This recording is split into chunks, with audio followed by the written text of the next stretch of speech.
Ito lahat ang huli namin mga idol. Ako ay naka 40. Ang asawa ko ay naka 86.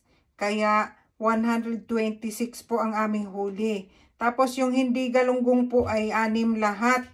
Tapos bali 126 plus 6 equals 132 po lahat ang huli naming isda mga idol. Ito lang pag magagawa kami ng aji fry. Ganito ang paglinis ng galunggong para gawing aji fry. Tanggalin daw itong kaliskis na yan dahil magaspang po kainin ang kaliskis. Tapos puputulin daw ng paganon. Ganyan. Para tanggal na yung asang.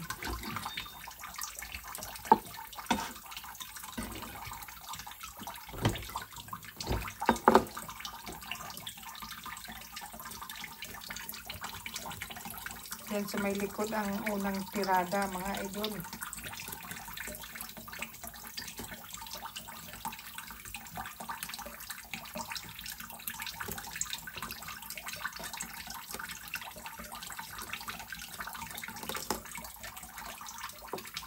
Tapos ibaliktad.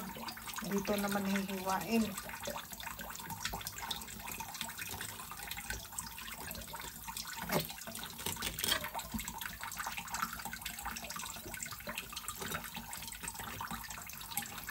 Puputulin.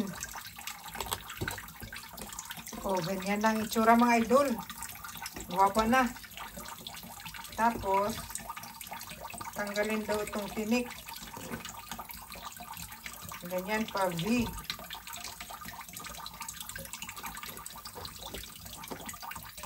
Nag-try lang kami mga idol ha. Hindi pa kami professional. Para may ibang luto naman ang aming galunggong. Tapos may tinik din po sa likod. Ganito din ang pagtanggal. Hihilain daw. Yun. Natanggal. Ayan na.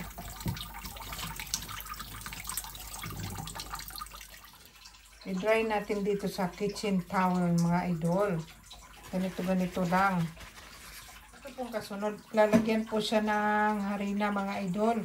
Yung ginamit ko po yung para sa pang chicken.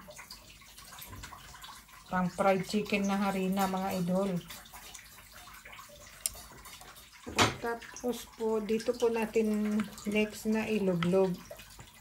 Pagtapos po dito naman tayo sa breadcrumbs.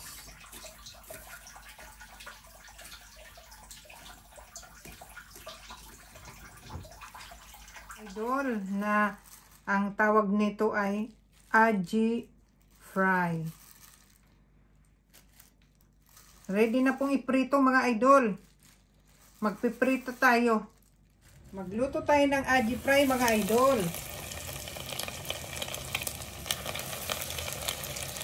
Ito na yung ating nilinis kanina ng isda. Mga 3 lang no? Masikip. Ang bilis maluto dito. Ating aji fry mga idol. Ready to eat na po. Tara na, kain na tayo. Linis na natin ang isdang malaki mga idol. Susuki po ang tawag nito. Ano po ang ating tanghalian mga idol? Pritong isda. Na may sabaw na isda. At saka may kanin. Tara na, kain na tayo.